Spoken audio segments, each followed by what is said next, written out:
श्याम अहिले म प्रथम जगद्गुरु पीठ परिसरबाट छु। यो कुम्भद्वार कुम्भ प्रवेशद्वारको मूल गेटमा छु र मेरो अगाडि हाम्रा दिव्याङ्गजन हुनुहुन्छ, सज्जन, विद्यार्थी भनौँ, शिक्षक भनौँ, दुवै तरले उहाँलाई चिन्न सकिन्छ। हाम्रो यो जगद्गुरु पीठसँग जोडिनु भएकोमा धेरै वर्ष भयो। जगद्गुरु महाराज श्री पश्चिम नेपाल आमाको पैदल परिक्रमा गर्ने क्रममा उहाँसँग भेट भएको थियो र उहाँले संस्कृत भाषा पढ्ने इच्छा गर्नुभएको रहेछ। अनि उहाँ यसै चत्रधाममा आउनुभयो र उहाँले धेरै विद्याध्ययन गरिसक्नु भएको छ। उहाँ विशुद्ध रूपमा भन्नुपर्दा देख्नुहुन्न, दुवै आँखाले देख्नुहुन्न, दिव्याङ्ग हुनुहुन्छ र उहाँले अब आफ्नो परिचय पनि दिनुहुन्छ। म उहाँलाई सोध्छु। राधेश्याम दाजु, अब हजुरले आफ्नो नाम परिचय सबै भन्नु पर्यो। घर कहाँ हो? मेरो नाम पुरुषोत्तम शरण नेउपाने हो। हजुर। घर कर्णाली प्रदेश, कालीकोट जिल्ला हो। हजुर। तिलागुफा नगरपालिका वडा नम्बर 5 मा पर्छ। हजुर। हाल म जगद्गुरु आश्रममा म बसेको छु र उता के अरे बराह क्याम्पसमा अध्ययन गर्छु। हजुर। मैले व्याकरण विषय सकेको छु, लघु सिद्धान्त कौमुदी संस्कृतमा। अनि त्यस्तै गरी अब मेरो उतापट्टिको एजुकेसन लिएर पढेको उता चाहिँ त्यस्तै हो। अनि भक्तिमा पनि अब राम्रै भइरहेछ भनौँ। हो, उहाँ त सङ्गीत पनि जान्नुहुन्छ, सङ्गीत सिक्नु भयो होइन?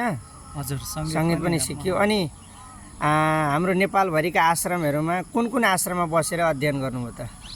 मैले शङ्खमूल धाम, विशेषतः चतराधाममा, यो यसमा चाहिँ चतराधाम आश्रममा, जगद्गुरु चतरा आश्रममा, दोस्रो गुरुकुलमा, संस्कृत गुरुकुलमा, अनि तेस्रो चाहिँ शङ्खमूल आश्रममा, चौथो महाकाली आश्रममा। सबै ठाउँमा उहाँ पुगेर विद्याध्ययन गरेर उहाँलाई जीवनमा चाहिनुपर्ने कुराहरू उहाँले लिइसक्नु भएको छ।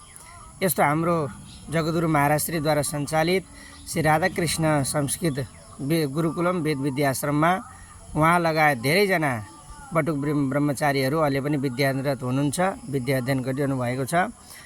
यो एउटा सुन्दर प्रकल्पना हो। जगद्गुरु महाराजश्रीको लक्ष्य पुरा भइरहेको छ। सम्पूर्ण नेपालभरि नै यस्ता प्रकारले यो संस्कृतको क्षेत्रमा, आध्यात्मिकको क्षेत्रमा चतराधामबाट फुकेको जो बिगुल छ, जो चतराधामबाट फुकिएको जो शङ्खध्वनि छ, त्यो सर्वत्र नेपालभरि नै अहिले गुन्जायमान भइरहेको छ भन्ने एउटा प्रत्यक्ष प्रसारण हो।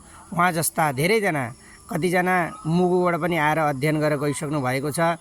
उहाँ त अहिले हुनु नै हुन्छ कालीकोटबाट, त्यसमा पनि उहाँ दिव्याङ्ग हुनुहुन्छ। बिचरा उहाँले देख्न सक्नुहुन्न, दुवै आँखाद्वारा उहाँ के भन्नुहुन्छ, दिव्याङ्ग भनिन्छ। म अर्को शब्द प्रयोग गर्दिनँ, दिव्याङ्ग उहाँ हुनुहुन्छ।